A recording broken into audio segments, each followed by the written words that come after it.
আওয়ামী লীগ সরকার ক্ষমতায় ছিল, বিএনপি সরকার ক্ষমতায় ছিল, তো দুইটা গণতান্ত্রিক সরকার ওই মোটামুটি বিদায় হয়েছে। এই মুহূর্তে আছে ডক্টর ইউনূস সাহেব। তো এই মুহূর্তে আমরা খামার নিয়ে কি অবস্থার মধ্যে আছি, একটা দেশের 80% কৃষক, এই দেশের কৃষক যদি সঠিকভাবে সঠিক মূল্যায়ন না পায়, তাহলে তো কৃষকের উৎপাদিত পণ্য সঠিক মূল্য পাবে না। লক্ষ্য করবেন যে ব্রয়লার মুরগির দাম 170 থেকে 80 টাকা যখন পাইকারি বাজার হয়, তখন এই দেশে যত মিডিয়াগুলি আছে, সাংবাদিকগুলি আছে, অনলাইন বলেন, প্রিন্ট মিডিয়া বলেন, সকলেই ঐক্যবদ্ধ হয়ে লাগছে যে ডিমের বাজারে আগুন, মুরগির বাজারের মধ্যে। প্রিয় খামারিবৃন্দ, আসসালামু আলাইকুম রহমতুল্লাহি ওয়া বারাকাতুহু। আপনারা যে যেখান থেকে আমাদের এই প্রতিবেদনটি দেখছেন, আপনাদেরকে ধন্যবাদ এবং কৃতজ্ঞতা জানাচ্ছি। আমি মোহাম্মদ হেলাল উদ্দিন, আমেনা এগ্রোর স্বত্বাধিকারী। আপনারা জানেন যে আমি দীর্ঘদিন যাবত এই লেয়ার মুরগির সাথে জড়িত। আমার প্রোডাকশনের মুরগির পাশাপাশি লেয়ার পুলেট মুরগি ক্রয় বিক্রয়ের সাথেও জড়িত। এই মুহূর্তে আমার কাছে বেশ কিছু সংখ্যক মুরগি আছে। নারিশ কোম্পানির কিছু সাদা মুরগি আছে যেগুলি 20 সপ্তাহ বয়স চলতেছে। কাজী কোম্পানির কিছু মুরগি আছে যেগুলো 20 সপ্তাহ বয়স। কাজী কোম্পানির আরও কিছু বাচ্চা আছে যেগুলো 14 সপ্তাহ বয়স চলতেছে। সিপি কোম্পানির কিছু মুরগি আছে যে 17 সপ্তাহ বয়স চলতেছে। এই মুরগিগুলি সকল ধরনের ভ্যাকসিন কমপ্লিট করা, নিরাপদ এবং শতভাগ সুস্থ মুরগি। তো আপনারা যদি কেউ পুলেট মুরগি ক্রয়ের মাধ্যমে খামার করতে চান, তাহলে আমাদের সাথে যোগাযোগ করবেন। আমরা চেষ্টা করব মানসম্পন্ন এবং শতভাগ সুস্থ এবং সকল ভ্যাকসিন সহ ভালো মানের মুরগি আপনাদেরকে দেওয়ার জন্য। তো যে বিষয়টা নিয়ে আজকে আপনাদের সাথে কথা বলবো, যে বিগত দিনে আমরা কেমন ছিলাম এই পোলট্রি খামারগুলো নিয়ে। যে আওয়ামী লীগ সরকার ক্ষমতায় ছিল, বিএনপি সরকার ক্ষমতায় ছিল, তো দুইটা গণতান্ত্রিক সরকার ওই মোটামুটি বিদায় হয়েছে। এই মুহূর্তে আছে ডক্টর ইউনূস সাহেব। তো এই মুহূর্তে আমরা খামার নিয়ে কি অবস্থার মধ্যে আছি, সেই বিষয়টা নিয়ে আপনাদের সাথে একটু কথাবার্তা বলবো। যে আপনারা নিশ্চয়ই দেখতে পারতেছেন যে এই মুহূর্তে মুরগির দাম একেবারে সবচেয়ে নিম্ন একটা পর্যায়ে আছে। ব্রয়লার মুরগি 120 থেকে 30 টাকা, ব্রাউন কক মুরগি 160 থেকে 70 টাকা, আর সোনালী মুরগি 180 থেকে 200 টাকা, আর ডিমের পিস সর্বোচ্চ 9.5 টাকা। আচ্ছা, এখন কথাটা হলো, এই যে দীর্ঘ একটা সময় যাবৎ আমরা ডিমের দাম পাচ্ছি না, আমরা মাংসের দাম পাচ্ছি না, তাহলে আমরা খামারিরা কিভাবে টিকে থাকবো? আমাদের টিকার অবলম্বনটা কি, পন্থাটা কি, যে আমরা এখানে টিকে থাকবো? যে আমরা এই রেট না, আরও কম রেটে আপনাদেরকে সকল কিছু আমরা দিতে প্রস্তুত। মাংস দিতে প্রস্তুত, ডিম দিতে প্রস্তুত। আমরা এইগুলা উৎপাদন করতে যে সমস্ত রসদগুলি আমাদের প্রয়োজন পড়ে, খাদ্যের প্রয়োজন পড়ে, মেডিসিনের প্রয়োজন পড়ে, ভ্যাকসিনের প্রয়োজন পড়ে, তো সরকার যদি এই সমস্ত জিনিসগুলির দাম যদি কমায় দিত, তাহলে তো আমরা এই জিনিসগুলি আপনাদেরকে ন্যায্য মূল্যে দিতে পারতাম। এখন আমরা দীর্ঘদিন ধরে শুধু খালি বলে আসতেছি যে একটা সিন্ডিকেটের কবলের মধ্যে আছি, সিন্ডিকেটের কবলের মধ্যে আছি।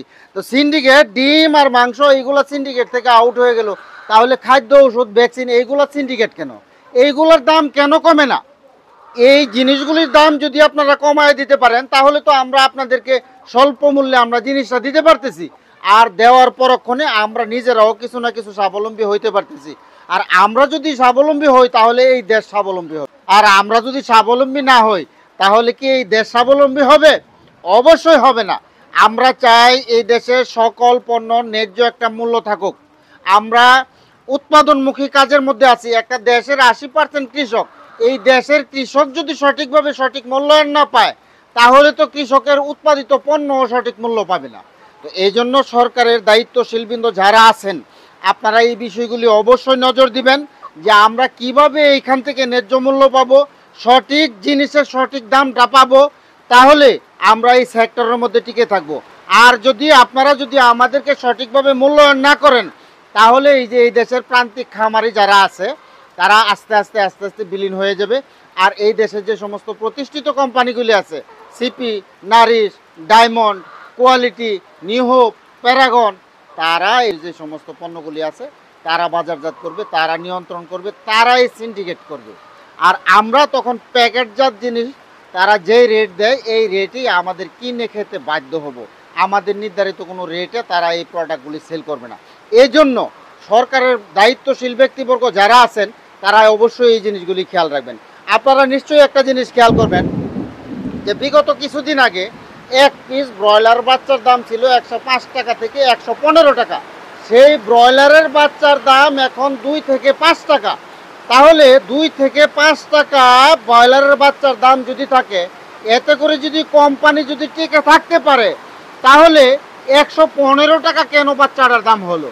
আমার প্রশ্নটা হলো, আমি 115 টাকায়ও কিনবো না, আমি 5 টাকায়ও কিনবো না। বাচ্চাটা যদি 35 থেকে 40 টাকার মধ্যে একটা রিজনেবল প্রাইসের মধ্যে থাকতো, তাহলে এই দেশের প্রান্তিক যে খামারিগুলি আছে সবাই টিকে থাকতো। আরেকটা জিনিস আপনারা খেয়াল করে থাকবেন যে এই মুহূর্তে খাদ্যের দাম কমছে বস্তায় 75 থেকে 100 টাকা, তারপরেও 3000 টাকার উপরে খাদ্যের দাম আছে, ব্রয়লার ফিডের দাম, আর লেয়ার ফিডের দাম আছে এখনো 2600 টাকার উপরে। আমরা যে বিগত 25 বছর আগে যখন ব্যবসা শুরু করছিলাম তখন খাদ্যের বস্তা ছিল 700 টাকা। এই 700 টাকা বস্তার খাদ্য খাওয়ায় আমরা ডিম বিক্রি করছি 9 টাকা প্রতি পিস। তাহলে এই বর্তমান বাজারে 2600 টাকা ব্যাগ খাবার খাওয়ানোর পরেও আমাদেরকে ডিম বিক্রি করতে হয় 9 টাকা। এটা কি একটা বৈষম্য না? আমরা যদি এই দেশকে বৈষম্য মুক্ত করতে চাই, তাহলে সকল স্থান এবং পর্যায় থেকে আমাদেরকে বৈষম্য মুক্ত হতে হবে। আপনারা শুধু খালি বলতেছেন সংস্কার সংস্কার সংস্কার। আরে ভাই, সংস্কারটা কি? কোন জায়গার মধ্যে সংস্কার হতেছেন? একটা মানুষ বেঁচে থাকার জন্য তার যে প্রয়োজনীয় কয়েকটা উপাদান আছে, এই উপাদানের মধ্যে হলো অন্ন এবং বস্ত্র। এই দুইটা নিশ্চিত করার জন্য এই দুইটা সেক্টরে আপনারা কাজ করেন। আপনারা দেখেন কোথায় সিন্ডিকেট আছে অন্যের মধ্যে এবং বস্ত্রের মধ্যে, ভেঙে দেন এই সমস্ত সিন্ডিকেটগুলি। আর এই সমস্ত জিনিসগুলি যারা উৎপাদনমুখী কাজে নিয়োজিত আছে, তারা কিভাবে এই সেক্টরটার মধ্যে টিকে থাকবে? এই রেটেই থাকবে না সরকার ভর্তুকি দিবে? কি করবেন? আপনারা দায়িত্বশীল যারা আছেন তারা অবশ্যই এইগুলো একটু নজর দেওয়া দরকার। আপনারা নজর দিচ্ছেন না বিধায় আমরা আস্তে আস্তে আস্তে আস্তে ধীরে ধীরে বিলীন হয়ে যাচ্ছি। আমরা বিলীন হয়ে যাব। আপনাদের পকেটে তো টাকা আছে, তখন কোম্পানির প্রোডাক্ট অনেক বেশি টাকা রেডিও আপনারা কিনে খেতে পারবেন। কিন্তু আমরা যে এই যে পড়ে গেলাম, খামার শেষ হয়ে গেল, ধ্বংস হয়ে গেল, আমরা ধ্বংস হয়ে গেলাম, তখন আমার তো দাঁড়াইবার আর কোনো পন্থা নাই। আপনার পকেটে যদি টাকা থাকে, আপনার ব্যবসা বাণিজ্য যদি ভালো থাকে, তাহলে দেখবেন ব্যাংক আপনার পিছনে ঘুরবে লোন দেওয়ার জন্য, এনজিও আইসা আপনার পিছনে ঘুরবে লোন দেওয়ার জন্য। আর আপনি যখন নিঃস্ব হয়ে যাবেন, আপনার দিকে তারা ফিরেও তাকাবে না। আপনার পরিবারবর্গের কেউ পর্যন্ত আপনার দিকে ফিরে তাকাবে না। এই জন্য আপনি যদি স্বাবলম্বী হতে চান, তাহলে এই সমস্ত জিনিসগুলি অবশ্যই খেয়াল রাখবেন। আমরা এইগুলি নিয়ন্ত্রণ চাই, আমরা সিন্ডিকেট মুক্ত থাকতে চাই, আমরা ন্যায্য একটা রেট চাই, আমরা বাচ্চার ন্যায্য রেট চাই, খাদ্যের ন্যায্য রেট চাই। সকল কিছু যদি আমরা ন্যায্য মূল্যে পাই, তাহলে আমরা এই দেশের মধ্যে টিকে থাকতে পারবো। আর আমরা যদি টিকে থাকি, খামারিবৃন্দ মানে কৃষকবৃন্দ, তাহলে আপনাদেরকে ন্যায্য মূল্যে পণ্য অবশ্যই দিতে পারবো। আর এটা মনে রাখবেন যে আপনি আর আমি এই দেশের প্রান্তিক খামারি যদি না থাকি, তাহলে দেশের যে সমস্ত খাদ্যদ্রব্য ক্রয় করে যাদের চাহিদা পূরণ করতে হয়, তাদের অবস্থাও খারাপ হবে। এই জিনিসগুলি আপনাদেরকে ভেবে রাখতে হবে। একটা জিনিস আপনারা নিশ্চয়ই লক্ষ্য করবেন যে ব্রয়লার মুরগির দাম 170 থেকে 80 টাকা যখন পাইকারি বাজার হয়, তখন এই দেশে যত মিডিয়াগুলি আছে, সাংবাদিকগুলি আছে, অনলাইন বলেন প্রিন্ট মিডিয়া বলেন, সকলেই ঐক্যবদ্ধ হয়ে লাগছে যে ডিমের বাজারে আগুন, মুরগির বাজারের মধ্যে আগুন। আপনারা কি জানেন যে এই দেশের মধ্যে যে 170 থেকে 80 টাকা 1 কেজি ব্রয়লার মুরগি যদি বিক্রি হয়, তাহলে এটা সর্বনিম্ন দাম। এই দেশে যদি একটা ডিম বিক্রি হয় 10 টাকা বা 11 টাকা, তারপরেও এটা সর্বনিম্ন দাম। 1 লিটার দুধ যদি আপনি 60 টাকা বিক্রি করেন, তারপরেও এটা সর্বনিম্ন দাম। আপনি কেন এটা কি একবার ভেবে দেখেছেন? 1 কেজি মুরগি উৎপাদন করতে কত টাকা খরচ হয়? একটা ডিম উৎপাদন করতে কত টাকা খরচ হয়? 1 লিটার দুধ উৎপাদন করতে কত টাকা খরচ হয়? অবশ্যই ভাবেন নাই।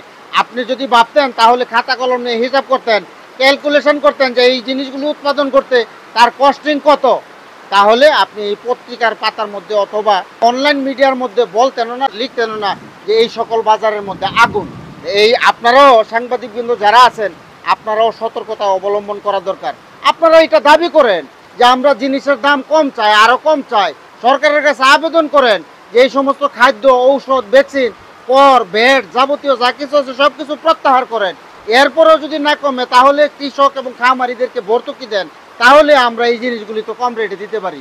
অযথা ভাই এই যে বাজারে আগুন, পানিতে আগুন, এই সমস্ত জিনিস বলে লাভ কি বলেন তো? আপনাদের এই কথাগুলি লক্ষ কোটি মানুষের মধ্যে চলে যাচ্ছে মুহূর্তের মাধ্যমে, আর এই চলে যাওয়ার কারণে আমরা ক্ষতিগ্রস্ত হয়ে যাচ্ছি। আর কিছু কিছু মিডিয়া বলতেছেন যে ব্রয়লার মুরগি জীবন নাশকারী, ক্যান্সার, জীবাণু, ভাইরাস বহন করে, এই ধরনের অনেক তথ্য আপনারা পরিবেশন করেন বিভিন্ন অনলাইন মিডিয়াগুলির মধ্যে। কেন ভাই? এই যে শুরু থেকে নিয়ে আজ পর্যন্ত ব্রয়লার মুরগি সৃষ্টি থেকে আজ পর্যন্ত এখনো আছে, দুনিয়া যতদিন পর্যন্ত আছে ততদিনই পর্যন্তই চলতে থাকবে। এখন আমরা তার যে একটা নেগেটিভ সাইড আছে এইটা না আলোচনা সমালোচনা না করে আপনারা সরকারের কাছে দাবি উপস্থাপন করুন যে আমরা নিরাপদ মাংস চাই, এবং নিরাপদ মাংস কিভাবে আমরা পাইতে পারি এই দায়িত্ব সম্পূর্ণ পোলট্রি অ্যাসোসিয়েশন এবং সরকারের। আমরা যদি ঔষধ না পাই তাহলে খাওয়াবো কীভাবে?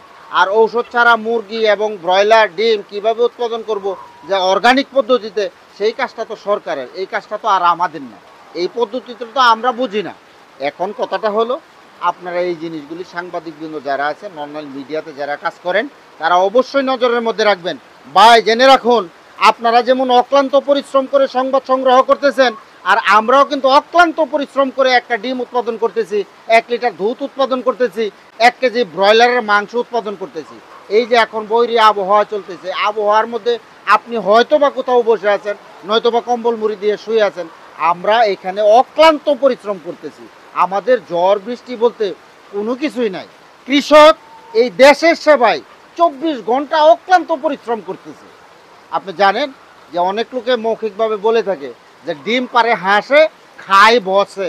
আমরা তৃণমূল থেকে উৎপাদন করি, আপনি কিন্তু 10 তলা বিল্ডিংয়ের উপর থেকে খুব সুন্দর করে খাচ্ছেন, আর ওইখান থেকে বসে মন্তব্য করছেন বাজারে আগুন। ভাই আমরা যদি উৎপাদন না করতাম তাহলে 10 তলায় বসে আপনি কিন্তু খেতে পারতেন না।